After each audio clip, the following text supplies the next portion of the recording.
नमस्कार दोस्तों, स्वागत है आपका मेरे चैनल पे। दोस्तों, जैसा कि आप जानते हैं कि फ्रांस के अंदर एक घटना हुई थी, जिसके बाद में दोस्तों फ्रांस ने बहुत ही बड़ा एक्शन लेते हुए इस्लामिक कट्टरवादियों के अगेंस्ट कानून बनाने का फैसला किया। इससे बहुत सी मुस्लिम कंट्रीज उनके खिलाफ हो गई और सबसे बड़ा अगर इसके अंदर नाम कहें तो पाकिस्तान का भी आएगा, क्योंकि बहुत से लोगों ने वहां पर रैलियां निकाली और फ्रांस के प्रोडक्ट को बॉयकॉट करने की भी बात की। और पाकिस्तान के प्राइम मिनिस्टर इमरान खान ने भी बहुत सी चीज़ें बोली इमैनुअल मैक्रोन के खिलाफ, तुर्की का साथ देते हुए, और साथ ही उनके प्रोडक्ट को बॉयकॉट करने का भी काम किया। तो ऐसे में दोस्तों अब फ्रांस को तो इससे कोई फर्क नहीं पड़ता, लेकिन पाकिस्तान को कितना बड़ा झटका लगा है, आज इसी की बात करेंगे। चलिए दोस्तों शुरू करते हैं।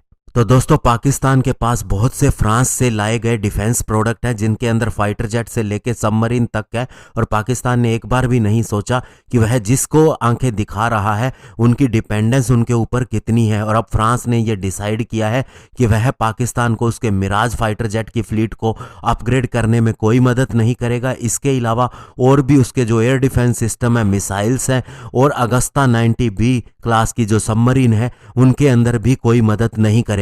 इसके अलावा दोस्तों कतर को भी फ्रांस ने सावधान कर दिया है, क्योंकि कतर भी फ्रांस से राफेल फाइटर जेट खरीद चुका है। और ऐसे में एक बार पहले भी ये बात निकल के आई थी कि पाकिस्तान के पायलट कतर के इस राफेल फाइटर जेट को उड़ा चुके हैं, इसलिए इंडिया की इंफॉर्मेशन लीक हो सकती है। तो अब फ्रांस ने साफ साफ कह दिया है कि कोई भी Pakistan origin technician Rafale fighter jet के नज़दीक भी नहीं जाएगा, क्योंकि इंडिया भी इस फाइटर जेट को खरीद चुका है। ऐसे में इसकी टेक्निकल इंफॉर्मेशन लीक हो सकती है। और फ्रांस को यह भी डर है कि पाकिस्तान बहुत सी वाइटल डिफेंस डाटा चाइना के साथ भी शेयर कर सकता है। इसके अलावा दोस्तों फ्रांस के अंदर एक घटना हुई थी जिसमें एक व्यक्ति की हत्या कर दी गई थी, और जिस 18 साल के युवक ने यह हत्या की थी वो पाकिस्तान से आया था, यानी कि पाकिस्तान ओरिजिन का था। और उसके बाद से फ्रांस ने पाकिस्तान के नागरिकों को वहां पर शरण देने की जो प्रक्रिया है उसे रोक दिया है, और इसके ऊपर वह विचार कर रहा है कि आगे से किसी भी पाकिस्तानी को फ्रांस के अंदर घुसने ना दिया जाए। और दोस्तों ये पाकिस्तान के लिए बहुत बड़ा झटका है, क्योंकि पाकिस्तान के पास मिराज 3 और मिराज 5 फाइटर जेट के 150 फाइटर जेट है। हालांकि उनमें से आधे ही सर्विसेबल हैं, लेकिन अब उनको भी फ्रांस सर्विस नहीं देगा। तो ऐसे में पाकिस्तान एयरफोर्स को ये बहुत बड़ा नुकसान है। और दोस्तों आपको बता दें कि पाकिस्तान पुराने समय से मिराज फाइटर जेट को खरीदता रहा है, न केवल फ्रांस से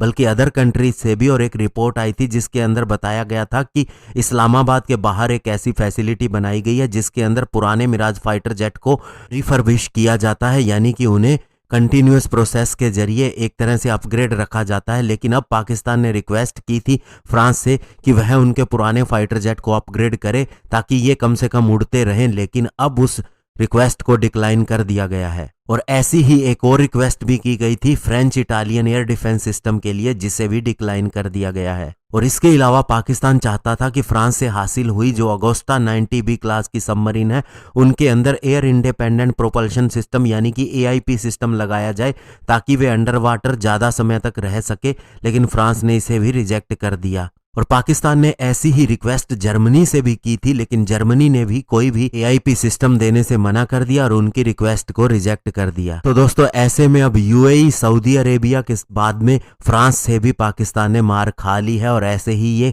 खाता रहेगा। धन्यवाद, जय हिंद।